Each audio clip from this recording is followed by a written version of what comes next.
আজকে আমরা যে লেকচারটা নিয়ে আসব সেটার বিষয়টা হচ্ছে বিকিরণের চাপ কি এবং বিকিরণ চাপের রাশিমালা নির্ণয় করা। তো এই লেকচারটা মূলত তৈরি করা হলো অনার্স প্রথম বর্ষে যারা আছো, মেজর এবং নন মেজর উভয়ের জন্যই, এবং এই প্রশ্নটা তোমাদের জন্য খুবই গুরুত্বপূর্ণ যারা এই বছরে পরীক্ষা দিবে আর কি। তাহলে চলো চলো শুরু করি। সো শুরুতে আমরা বুঝে নেই আসলে বিকিরণের চাপটা কি। চাপ বলতে তো আমরা সবাই জানি যে চাপ কি। চাপ হচ্ছে একক ক্ষেত্রফলের উপরে যতটুকু বল প্রয়োগ হয়, ফোর্স পার এরিয়া, এটাকে বলে আমরা চাপ। কিন্তু তোমরা কি এটা জানো যে বিকিরণের চাপে, বিকিরণ মানেই হচ্ছে আমাকে শক্তি শক্তি কোনো বস্তু থেকে নির্গত হবে এবং কোনো বস্তুর উপরে গিয়ে আপতিত হবে। মনে করো এখানে একটা মানুষ আছে, আমি এই মানুষটার উপরে যদি এরকম একটা টর্চ লাইট ধরি, মনে করো টর্চ লাইট থেকে এইভাবে আলো বের হচ্ছে, টর্চ লাইট থেকে আলো বের হচ্ছে, এই মানুষের গায়ে আলোগুলো আপতিত হচ্ছে।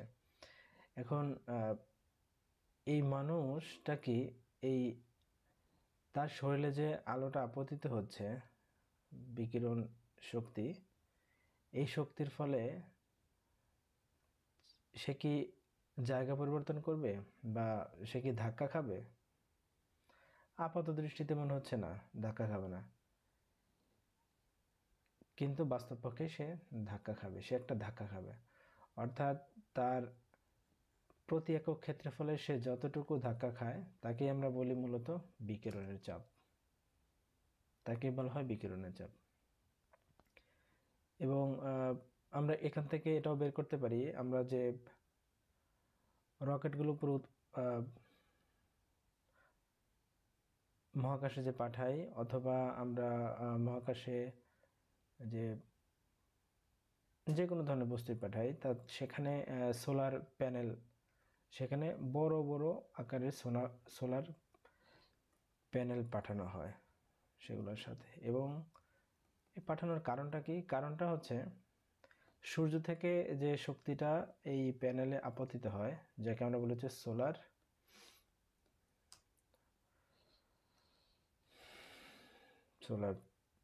প্যাড আপতিত হয়। আপতিত হওয়ার ফলে এই টোটাল সিস্টেমটা, এই টোটাল বস্তুটা এক ধরনের চাপ অনুভব করে।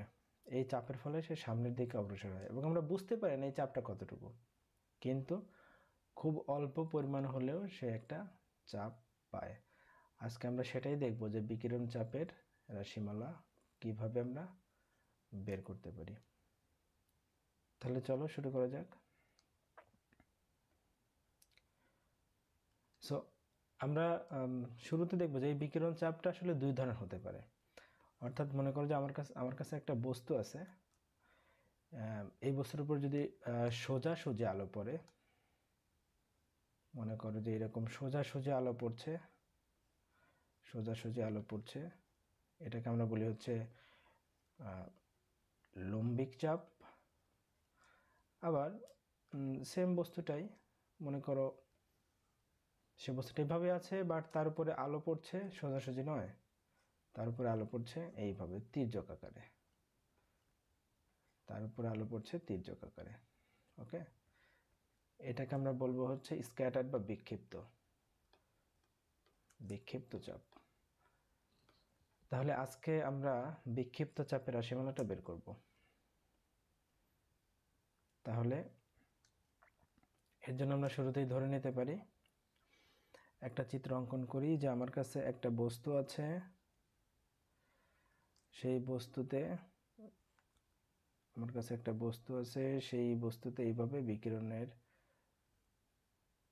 বিকিরণ পড়ছে, মনে করি সূর্যরশ্মি পড়ছে। আমি নাম দিলাম এটা ও বিন্দু, এটাকে নাম দিলাম বি বিন্দু, এবং এটাকে নাম দিলাম সি বিন্দু।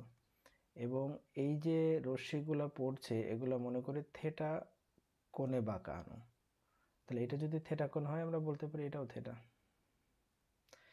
এখন এই বিসি পৃষ্ঠের ক্ষেত্রফল এ এবং ওবি পৃষ্ঠের ক্ষেত্রফল আমরা ধরে নিচ্ছি এ প্রাইম, ওবি পৃষ্ঠের ক্ষেত্রফল ধরে নিচ্ছি এ প্রাইম। ওকে, তাহলে আমরা কি বলতে পারি? আমরা শুরুতেই বলতে পারি যে শক্তির ঘনত্ব কি? শক্তির ঘনত্ব, শক্তির ঘনত্বকে আমরা ধরতে পারি হচ্ছে ইউ দ্বারা, ইউ বলতে পারি শক্তির ঘনত্ব সমান কি? শক্তি ডিভাইডেড বাই আয়তন, অর্থাৎ একক আয়তনে কতটুকু শক্তি আমাদের আপতিত হচ্ছে। আমি মনে করি আমার সেই শক্তি হচ্ছে ই এবং আয়তন ভি। তাহলে সেখান থেকে আমরা বলতে পারি হোয়াট ইজ আমার কতটুকু শক্তি, ই সমান ইউ ভি। এখন আমি ধরে নিতে পারি যে এই যে আমার শক্তি ইটা যদি প্রতি একক আয়তনে হয় এবং একক সময় হয়, একক আয়তনে এবং একক সময়ে, একক আয়তন এবং একক সময়ে, তাহলে এটাকে আমরা বলতে পারি ইউ সি, একক আয়তনে এবং একক সময়ে। তাহলে আমরা এটাকে বলতে পারি কি? You see. তাহলে আমরা এই শক্তির একটা নাম দেই। এই শক্তির কি নাম দেব? প্রতি একক ক্ষেত্রফলে ও প্রতি একক সময়ে আপতিত বিকিরণ, আপতিত বিকিরণ শক্তি কত? ইউসি। এখন আমার যদি ক্ষেত্রফল এ হয়, অর্থাৎ আমি যে এখানে চিত্রে ধরেছি যে বিসি, বিসির ক্ষেত্রফল কত? এ। তাহলে বলতে পারি এ ক্ষেত্রফলে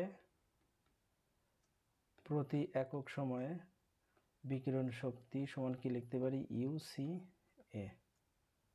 বিকিরণ শক্তি কি লিখতে পারি? ইউসি এ।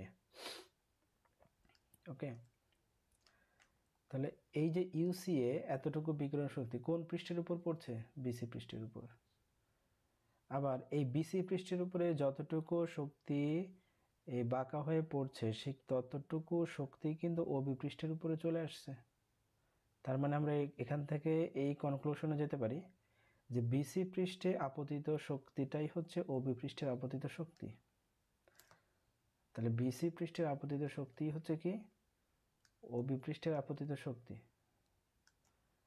তাহলে আমরা বলতে পারি যে বিসি পৃষ্ঠের আপতিত শক্তি হচ্ছে কি? ওবি পৃষ্ঠের আপতিত শক্তি। তাহলে বিসি পৃষ্ঠে আপতিত শক্তি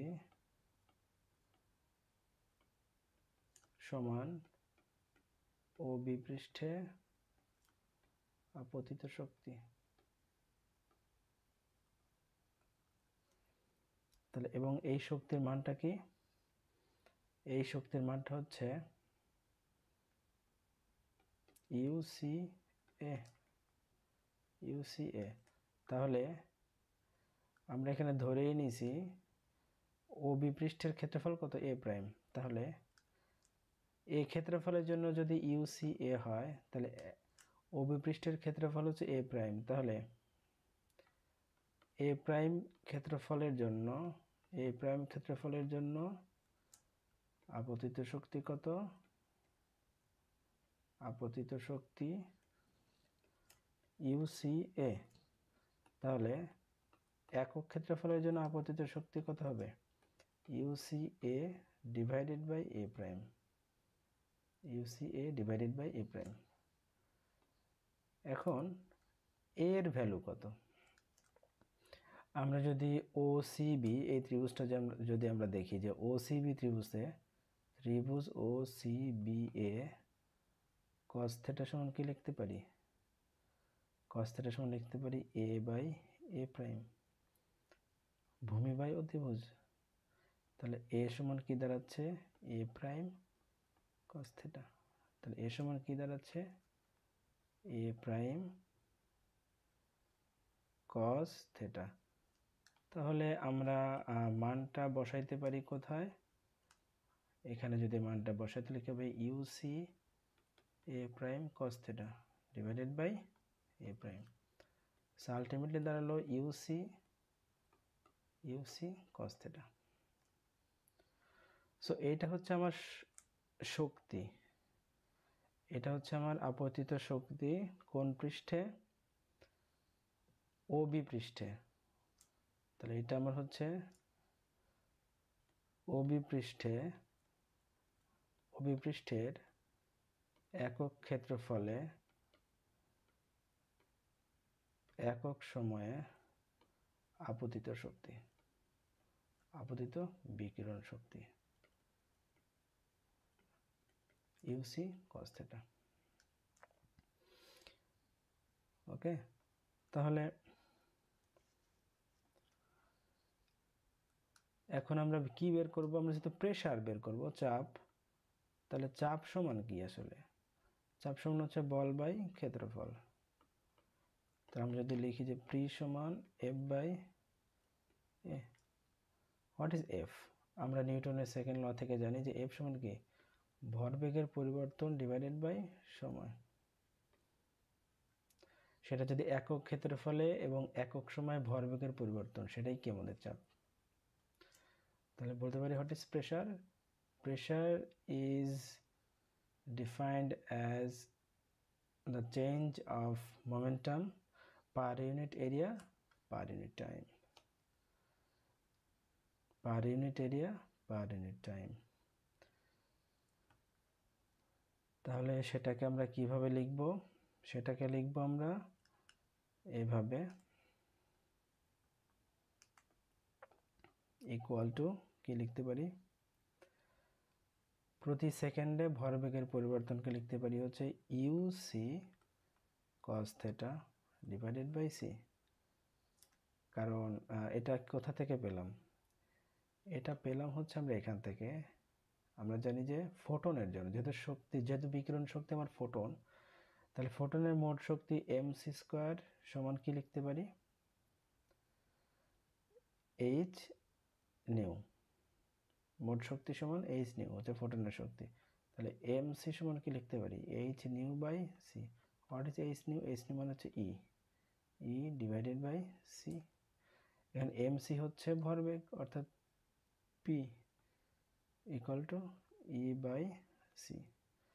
এখানে আমি যদি এখন একক ক্ষেত্রফলে একক সময় যদি বলি, তাহলে শক্তিটা হচ্ছে যে বিকিরণ শক্তিটা, ফোটনের বিকিরণ শক্তি হচ্ছে একক ক্ষেত্রফলে একক সময়ে যে শক্তি, আর সি হচ্ছে ফোটনের বেগ। তাহলে এটাই আমরা পেয়েছি, কারণ আমরা উপর থেকে ওবি পৃষ্ঠের যে একক ক্ষেত্রফলে বিকিরণ শক্তি, সেটাই হচ্ছে আমাদের ই, এটাই হচ্ছে আমাদের ই ডিভাইডেড বাই ফোটনের বেগ সি। তাহলে এইটাকে আমরা কম্বাইন করে লিখতে পারি যে প্রেসার, এটাকে কম্বাইন করে লেখা যায় যে প্রেসার ইকুয়াল টু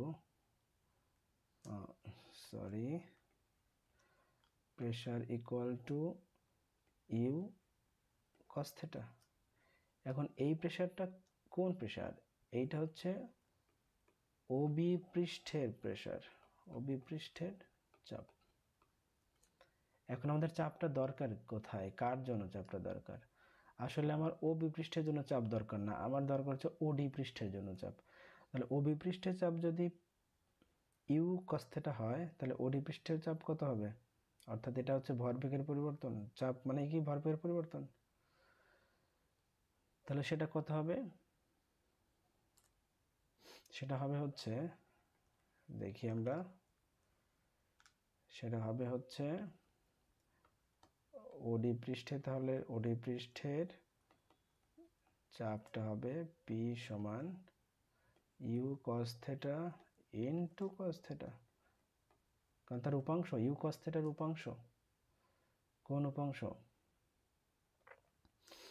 তাই ইউ কস স্কোয়ার থেটা, এটাই হচ্ছে আমাদের চাপ। অর্থাৎ দেখা যাচ্ছে যে চাপের মানটা মূলত থিটার উপর নির্ভর করে, থিটার উপরে নির্ভর করে। এখন কি রকম করে? সূর্য থেকে আমার যে তাপটা আসে পৃথিবীতে, এই হচ্ছে আমার আর্থ। আমি যদি আর্থের কথা বলি তাহলে এই হচ্ছে আমার আর্থ। এখন সূর্য থেকে যে এই যে পৃথিবীতে যে চাপ আসে, বিকিরণ আসে, এই বিকিরণটা পৃথিবীর কোন পৃষ্ঠে পড়ে আসলে? আমি যদি এই পাশটাও অঙ্কন করি তাহলে মূলত এই অংশে পড়ে, দ্যাট ইজ এই অংশে পড়ে। তার পেছনের অংশ কি পড়ে? পৃথিবী সম্পূর্ণটা কি একই সাথে সূর্যের তাপ গ্রহণ করে বা একই সাথে আলোকিত হয়? No, never. দ্যাট ইজ পৃথিবী যদি একটা গোলক হয়, পৃথিবী একটা স্ফেয়ার, তাহলে এই স্ফেয়ারের কোন অংশে একই সাথে আলো পড়ে, একই সাথে শক্তি আপতিত হয়? অর্থাৎ অর্ধেক, দ্যাট ইজ হেমিস্ফেয়ার, অর্ধেক। তাহলে আমরা ক্যালকুলেশন করতে পারি যে আমরা একটা হেমিস্ফিয়ার ধরতে পারি। দিস ইজ আওয়ার তাহলে আমরা একটা হেমিস্ফিয়ার ধরতে পারি।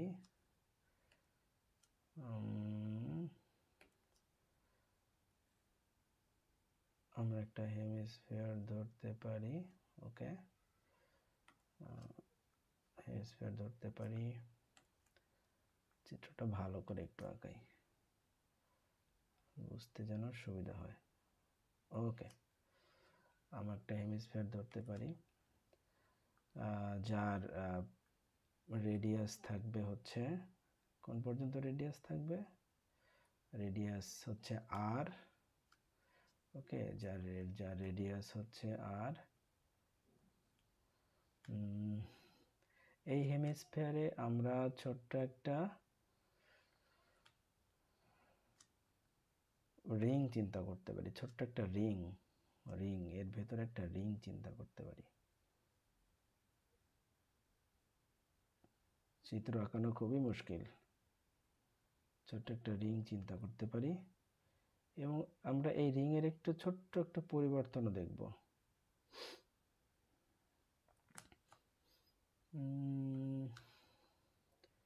রিং এর ছোট্ট একটু পরিবর্তন দেখব কোথা থেকে?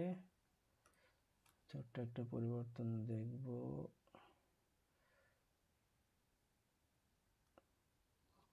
ওকে।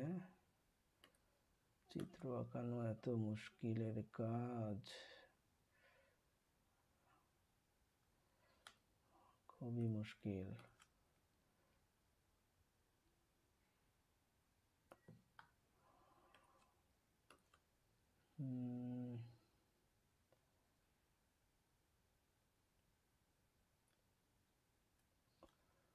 ওকে,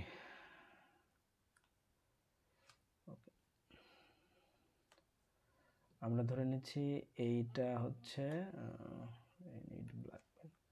এইটাকে আমরা ধরে নিচ্ছি থেটা, এবং এই ছোট্ট থেটার পরিবর্তনকে আমরা বলবো হচ্ছে ডি থেটা, এবং এটাকে আমরা ধরে নিচ্ছি হচ্ছে আর। তাহলে এই যে রিং, এই রিং এর ব্যাসার্ধ কত? এই ব্যাসার্ধের পরিমাণ হচ্ছে আর সাইন থেটা। আর এই রিংটার পুরুত্ব, কত? এই রিংটার পুরুত্ব কত? পুরুত্ব হচ্ছে আর ডি থেটা। তাহলে আমরা ধরে নেই যে, কি ধরে নিব? যে আপতিত পৃষ্ঠে আমরা ধরে নিচ্ছি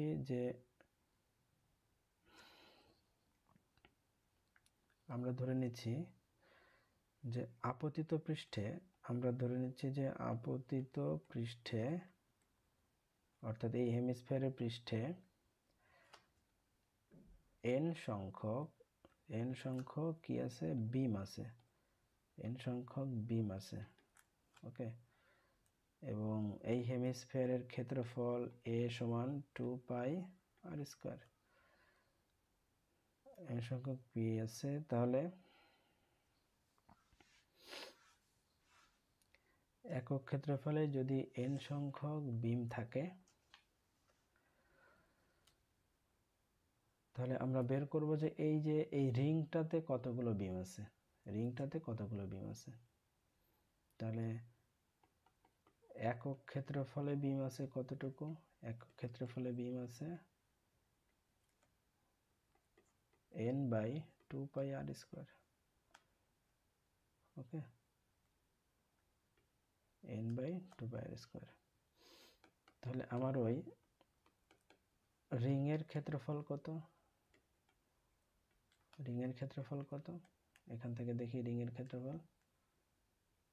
তো রিং এর ক্ষেত্রফল হচ্ছে 2 পাই ইনটু রেডিয়াস, অর্থাৎ রিং এর পরিধি ইনটু রিং এর পুরুত্ব, তাহলে রিং এর পরিধি হচ্ছে 2 পাই ব্যাসার্ধ, রিং এর ব্যাসার্ধ কত, রিং এর ব্যাসার্ধ হচ্ছে r sin θ, আর রিং এর পুরুত্ব কত, r d θ। তাহলে 2 পাই r sin θ, পুরুত্ব হচ্ছে r d θ। তাহলে রিং এর ক্ষেত্রফল হচ্ছে 2 পাই r স্কয়ার sin θ d θ। তাহলে মোট বিম আছে কতগুলো, ওই হেমিস্ফিয়ারে মোট বিম আছে কয়টা, মোট বিম আছে মনে করি dn সংখ্যক বিম পাবো আমরা। তাহলে সেই বিম আছে হচ্ছে একক ক্ষেত্রফলে বিম আছে n by 2 pi R square, আর রিং এর ক্ষেত্রফল 2 pi R square sin θ d θ। Cancel হয়ে যাচ্ছে, that means dn equal to n sin θ d θ। Okay, n sin θ d θ। তাহলে আমরা একটা ফর্মুলা জানি, যে আমরা জানি যে এই যে dn সংখ্যক যে বিম, সে যে পরিমাণ প্রেসার দেয় সেই প্রেসারটাকে আমরা যদি dp বলি, তাই dp সমান হচ্ছে মোট pressure into dn by n। তাহলে সেখান থেকে আমরা বলতে পারি p সমান আমরা কি বের করেছি আগে, p সমান হচ্ছে u cos square theta, p সমান u cos স্কয়ার থিটা। তাহলে আমরা লিখতে পারি u cos square theta, dn এর মান হচ্ছে n sin theta d theta divided by n। তাহলে n ক্যান্সেল হলো, তাহলে কি থাকলো, u cos square theta sin theta d theta. তাহলে এখন আমার সম্পূর্ণ হেমিস্ফিয়ারে আমি যদি কি করি, সম্পূর্ণ হেমিস্ফিয়ারে আমি যদি ইন্টিগ্রেশন করি, সম্পূর্ণ হেমিস্ফিয়ার যার থিটার লিমিট হচ্ছে কতটুকু, যার থিটার লিমিট হচ্ছে 0 থেকে পাই বাই 2, তাহলে আমি কিন্তু মোট চাপ পেয়ে যাব। তাহলে হেমিস্ফিয়ারে আমার মোট চাপ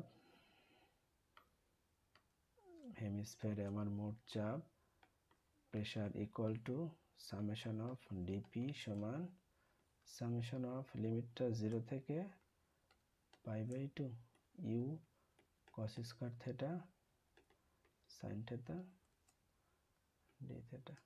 তাহলে আমরা এখানে কি করব, ধরি x equal to cos square theta. So dx equal to কি লিখতে পারি,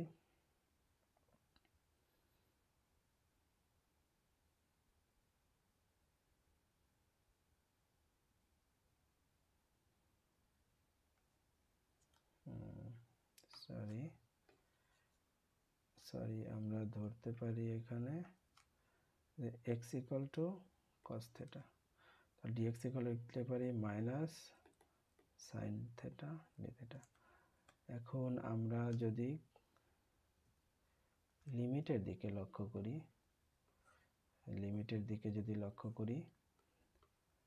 লিমিট আমার কি ছিল, x এবং থিটা। যখন থেটা আমার 0 তখন x এর মান 1, যখন থেটা π/2 তখন x এর মান 0। সো আমার তাহলে লিমিটটা চেঞ্জ হয়ে যাচ্ছে। তো লিমিট চেঞ্জ হয়ে কি হবে? সো বলতে পারি যে প্রেসার ইকুয়াল টু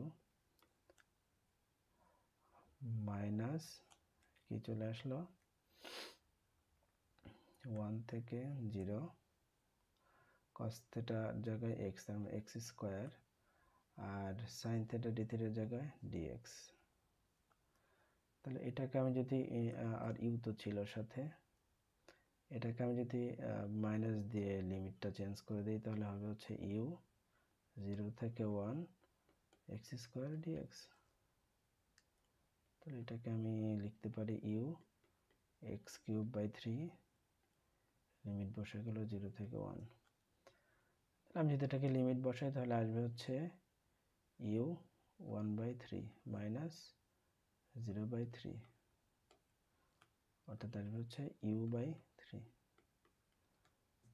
প্রেশার আসবে কত? u/3।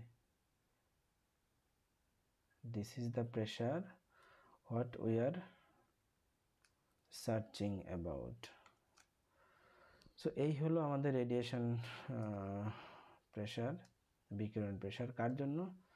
বিক্ষিপ্ত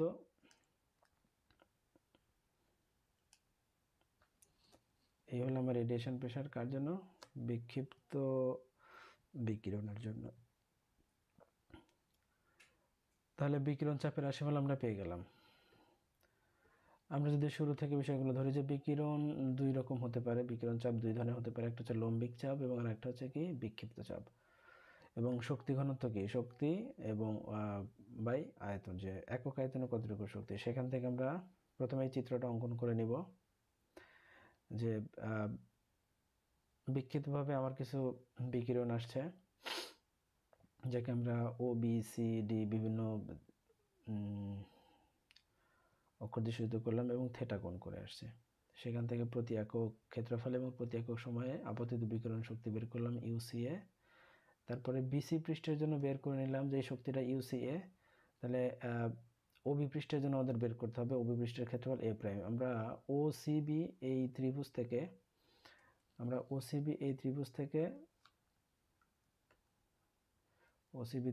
আমরা এ এবং এ প্রাইমের মধ্যে একটা সম্পর্ক তৈরি করে ফেললাম। সেখান থেকে আমাদের এ প্রাইম ক্ষেত্রফলের জন্য শক্তি, সেখান থেকে একক ক্ষেত্রফলের জন্য শক্তি বের করলাম এবং এটাকে আমরা বলছি যে লম্বভাবে কতটুকু হয়।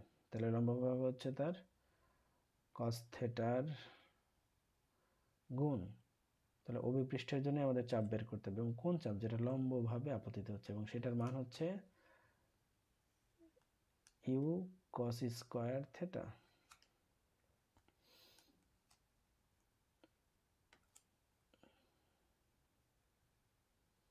এবং সেটার মান হচ্ছে ইউ cos স্কয়ার থেটা। ওকে, সেখান থেকে আমরা পেয়ে যাচ্ছি, আমরা ধরে নিচ্ছি যে পৃথিবী পৃষ্ঠে যদি সূর্য থেকে আলো আসে তাহলে পৃথিবী সম্পূর্ণটুকু আলোকিত হবে না, শুধুমাত্র অর্ধেকটুকু পৃথিবী আলোকিত হয়। যেমন চাঁদের আমরা অর্ধেকটুকুই দেখতে পারি, বাকি অর্ধেক কি থাকে? অন্ধকার থাকে, কারণ চাঁদের এক পৃষ্ঠে আলো আপতিত হয়। এটা সকল বস্তুর জন্য সত্য। সেখান থেকে আমরা আলোর বিমের সংখ্যা ধরে নিলাম n এবং হেমিস্ফিয়ারের ক্ষেত্রফল বের করলাম। ক্ষেত্রফল থেকে ক্ষুদ্রতম অংশে আমরা একটা রিং চিন্তা করলাম,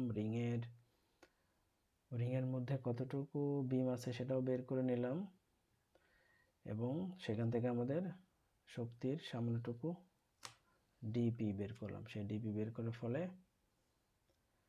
আমরা কি পেয়ে যাচ্ছি? শক্তির রাশিমালা। এবং সেই রাশিমালাটা কত?